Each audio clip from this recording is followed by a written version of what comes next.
Salut à tous, c'est Nico du Ciné Show et aujourd'hui, on se retrouve pour la conclusion de l'une des plus grandes sagas du cinéma d'horreur. C'est parti pour Halloween Ends.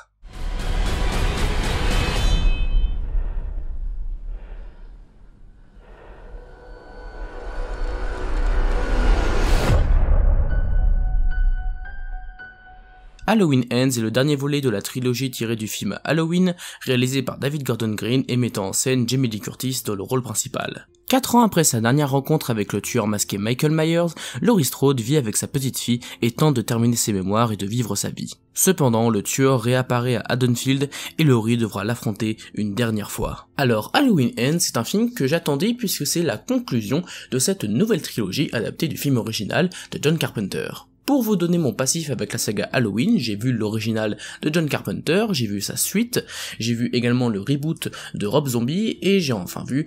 tous les Halloween de David Gordon Green, donc Halloween, Halloween Kills, et donc aujourd'hui Halloween Ends. De manière générale, j'apprécie les films que j'ai vus dans cette saga, évidemment le meilleur ça restera le premier Halloween de John Carpenter, j'ai bien aimé sa suite que j'ai trouvé sympathique mais sans plus, le reboot de Rob Zombie était très intéressant durant sa première partie mais était trop répétitif par rapport au film original dans sa deuxième partie. Et enfin, pour ce qui est des films de David Gordon Green, j'ai beaucoup aimé le film qui est sorti en 2018, Halloween, que j'ai trouvé très efficace, pas exceptionnel, mais vraiment plutôt bien ficelé. Halloween Kills était un petit peu moins bon, mais il avait tout de même quelques idées intéressantes, et voilà, ça restait, je trouve, un bon film Halloween, malgré des défauts assez importants. Et donc on se retrouve pour parler du troisième et dernier volet de cette trilogie, qui est donc censé conclure la saga Halloween. Et donc, qu'est-ce que j'en ai pensé de cette conclusion ?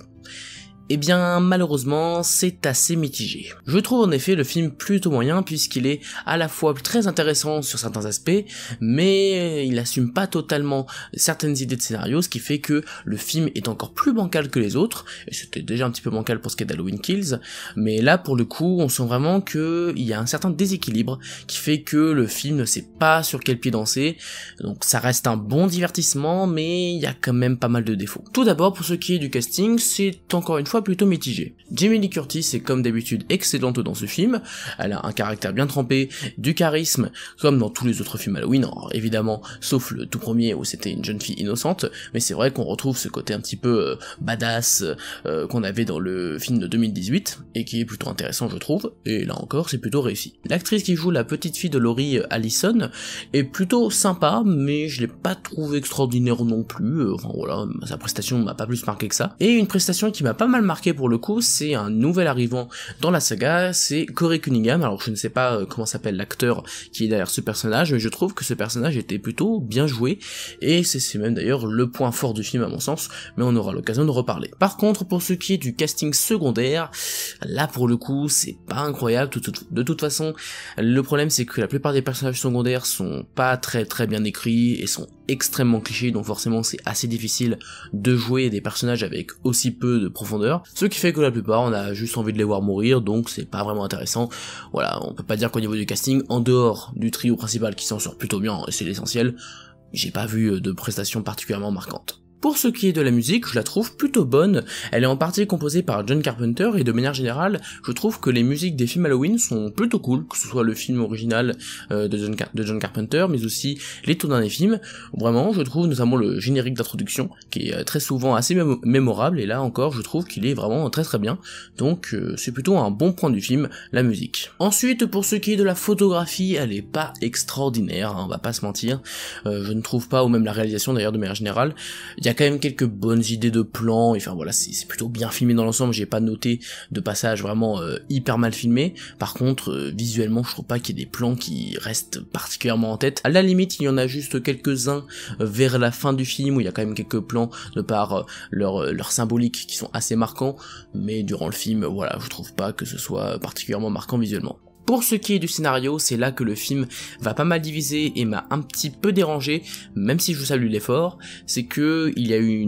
plutôt une bonne idée de scénario dans ce film, mais elle est pas totalement exploitée à mon goût, ce qui fait que le film a un peu le cul entre deux chaises,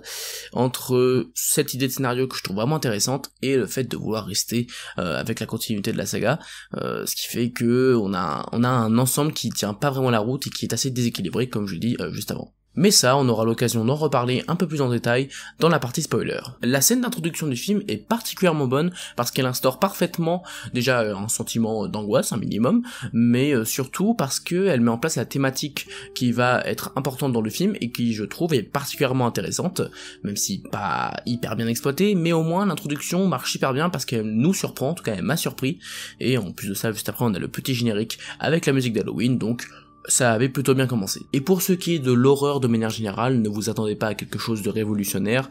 car clairement, en termes d'horreur, c'est principalement des jumpscares, un petit peu de montée en tension, mais voilà, de manière générale, c'est que ça. Même s'ils ont été assez soft comparé aux précédents, il me semble qu'il y en avait plus. Mais ouais, je trouve que les scènes d'horreur marchent pas du tonnerre, ça m'a pas particulièrement angoissé, même si je suis pas très fan de jumpscares de manière générale, mais voilà, je trouve pas que le film fait particulièrement peur. Le film est plutôt violent, mais il est pas aussi violent, il me semble, que le précédent film Halloween Kills, même s'il y a une scène en particulier où ils ont clairement abusé en termes de violence, ça servait à rien dans le scénar ou même dans la scène en question. Je pense à un meurtre par rapport à quelqu'un qui fait de la musique sans trop en dire, voilà, on va rester assez vague, mais ouais, c'était un petit peu gratuit, un petit peu ridicule, mais sinon, voilà, le gore est plutôt bien fait, donc pas de soucis là-dessus non plus, même si c'est clairement parfois un petit peu trop ridicule à mon goût. En fait, je trouve pas que le film soit particulièrement marquant ou laisse quelque chose de vraiment qui va rester dans le temps ou qui soit vraiment hyper efficace, en dehors de l'introduction que je trouvais vraiment pas mal. Enfin, il y a quand même quelques scènes dans le film qui marchent bien, mais ce que je veux dire, c'est que le sentiment qu'on a à la fin, c'est que, ouais, bon, c'était pas un film incroyable, quoi. Mais pour parler des défauts et des qualités du scénario, je vais devoir un petit peu spoiler, donc si vous n'avez pas encore vu le film, je vous encourage potentiellement à aller le voir, c'est-à-dire si jamais vous êtes intéressé par le film, allez-y, parce que je pense quand même que vous pouvez y trouver votre compte, mais c'est vrai que si vous n'êtes pas hyper familier avec l'univers d'Halloween, je ne pense pas que ce soit une porte d'entrée très accessible ou particulièrement intéressante pour ceux qui ne connaissent vraiment rien. Il est temps de passer à la partie spoiler. Est-ce que vous êtes partis? C'est bon? On peut y aller. Donc la scène d'introduction démarre avec le personnage de Cory qui doit garder un enfant et du coup il y a marqué 2019 au début et dans mes souvenirs le premier film Halloween, en tout cas celui de 2018, se passait justement en 2018 ou 2019, j'avais un doute, ce qui fait que je pensais que ça allait être Michael Myers qui allait agir pour pouvoir tuer le babysitter. Mais justement le film joue avec ça en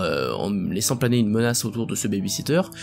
Et au final, en fait, il panique et il tue le petit garçon, et je trouvais que c'était une excellente idée parce que ça va coller parfaitement avec la thématique qu'on va essayer de développer dans le film, le fait que Michael Myers instaure une sorte de paranoïa générale dans la ville, et donc oui, je trouvais que c'était une introduction qui marchait super bien, qui était parfaitement en accord avec le reste du film. Ensuite, comme je dis dans la partie sans spoiler, le film manque pas mal de subtilité, parce que, effectivement, le monologue de Laurie explique juste après, oui, il y a un sentiment de paranoïa, on peut le voir avec justement le cas de Cory. Il n'y avait pas besoin de le dire, hein, on l'avait très bien compris, et pareil dans l'évolution du personnage de Cory qui justement va petit à petit devenir une personne un petit peu fou,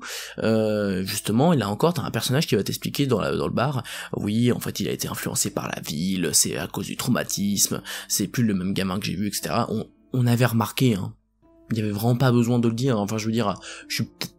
vous dites-moi si vous l'avez pas encore marqué ce que le film voulait essayer de dire, mais pour moi c'était évident, il y avait vraiment pas besoin d'insister là-dessus. Mais du coup, oui, l'évolution du personnage de Cory est particulièrement intéressante, et c'est ce qui m'a beaucoup plu dans ce film, c'est justement parler du traumatisme de ce qui s'est passé avec Michael Myers, pour qu'au final, ce soit lui qui devienne la menace principale. Et ce qui m'a justement un tout petit peu déplu avec ça, c'est que pour moi Michael Myers n'aurait même pas dû être là. Enfin, c'est bête à dire parce que ça reste un film Halloween, mais si jamais vous partez dans cette direction où vous faites en sorte qu'un personnage devienne une sorte de Michael Myers justement parce qu'il est influencé par lui et par le fait qu'il soit traumatisé, tout ça, et qu'il soit une victime, qu'il soit jugé par la ville, ça aurait été bien en fait moi j'aurais aimé que Michael Myers soit juste un esprit de son imagination en fait, que ce soit lui qui s'imagine Michael Myers qui lui donne des conseils. Je pensais que ça allait être ça pendant tout le film, mais non, Michael Myers existe bel et bien, et c'est bel et bien lui qui lui donne des conseils pour, il donne des conseils, il parle pas, mais ce que je veux dire c'est que voilà, il l'influence quand même dans sa tuerie, et j'avoue que moi du coup je suis pas totalement convaincu par ce choix. Pour moi ça aurait dû être soit l'un soit l'autre, soit on assume totalement, il y a pas de Michael Myers, soit tu fais pas une histoire comme ça où tu mêles avec Michael Myers qui du coup apparaît très peu et semble un petit peu en retrait par rapport à Cory, et voilà, je trouve pas que c'était forcément, en fait c'était une bonne idée, mais elle est pas très bien exploitée, à mon sens. Et pendant tout le film, c'est un peu ça, on a toujours de plutôt bonnes idées en soi. Le passage où on pense que Laurie va se suicider à cause de ce qu'elle fait, parce qu'elle a des remords par rapport à ce qu'elle a fait, parce que rien que le fait qu'elle survive ou qu'elle ait provoqué Michael Myers, ça a mené à la mort de certaines personnes, donc du coup c'est intéressant d'en parler. Et je pensais, du coup c'était une ruse pour par rapport à Michael Myers, en tout cas par rapport à Corey. Là c'était plutôt intelligent. Mais c'est vrai que l'inverse aussi aurait pu être intéressant, enfin voilà, il y a toujours des petites idées qu'ils assument pas trop, et ça fait que, voilà, comme je l'ai dit avant, il a un peu le cul entre deux chaises entre assumer ses idées de scénario, quitte à faire vraiment n'importe quoi, mais au moins t'assumes, mais là il l'assume pas. Je trouve en tout cas. Dites-moi ce que vous en pensez dans les commentaires, mais moi je trouve que certaines idées du film auraient mérité d'aller un petit peu plus loin. Et dans la bêtise des personnages, je pense surtout à la bande de jeunes qui se fait tuer vers les 2/3 du film, un petit peu plus même, dans la casse où travaille Corey. Et c'est vrai que on a une Prométhéeuse déjà, une fille qui court tout droit et qui se dit peut-être pas à un moment donné, peut-être que je vais aller sur le côté pour éviter la voiture. Non, tout droit, vraiment à ce moment-là.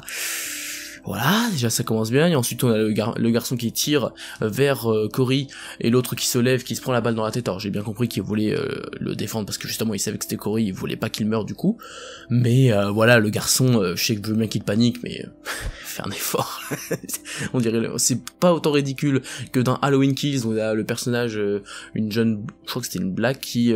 elle ouvre la portière d'une voiture, et sans faire exprès, elle tire avec son pistolet, ça la tue instantanément. Ce meurtre-là était pour le coup vraiment ridicule. Mais dans l'ensemble, je trouve que la trilogie a su garder un minimum de cohérence, en tout cas par rapport à la thématique de l'humanisation par rapport à Michael Myers, et par rapport à la ville surtout. Dans Halloween Kills, on parlait déjà du fait que la ville avait mené à la mort d'une personne qui croyait être Michael Myers à l'hôpital, je crois, c'était dans le deuxième film, et je trouvais ça intéressant, et là c'est prolongé par le fait que c'est la ville qui a entre guillemets créé cette nouvelle version de Michael Myers, parce que il arrêtait pas de lui rappeler que c'était un coupable, alors qu'en fait ça n'en était pas un, mais du coup il est devenu un petit peu fou, et je trouvais ça intéressant. Donc ça restait un minimum cohérent avec ce qu'ils ont fait, mais je sais pas, je trouve que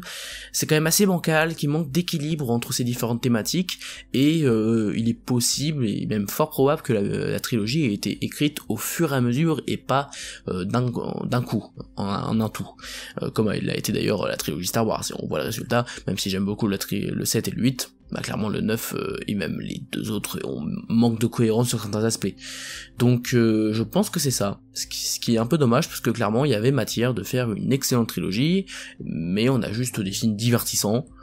mais voilà, pas plus mémorable que ça. Et ils ont quand même retenu la leçon par rapport à Halloween Kills, parce que à la fin d'Halloween Kills, quand ils étaient une dizaine autour de Michael Myers et que celui-ci arrivait quand même à s'en sortir, je trouvais ça clairement abusé, et en plus juste après, il tue la fille de Laurie Strode, la fin je la trouvais bâclée, mais vraiment ça allait à une vitesse pas possible. Là ils ont quand même retenu la leçon, ils ont carrément pris son cadavre, et ils l'ont mis dans une sorte de, ils l'ont emmené à la casse, et ils l'ont broyé littéralement.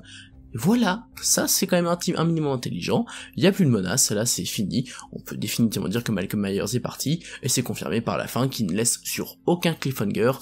et c'est quand même une bonne idée, parce que bon là quand même ça aurait été un petit peu abusé qu'il revienne encore. Donc pour conclure, Halloween Ends c'est un bon divertissement, c'est un bon film d'horreur, mais ça manque clairement d'éléments mémorables, même s'il y a des thématiques très intéressantes encore une fois, le personnage de Corey est vraiment intéressant dans ce film, mais il y a un gros déséquilibre par rapport aux différentes thématiques du film, le film ne sait pas trop où aller, ce qui fait que on reste sur un film plutôt appréciable, mais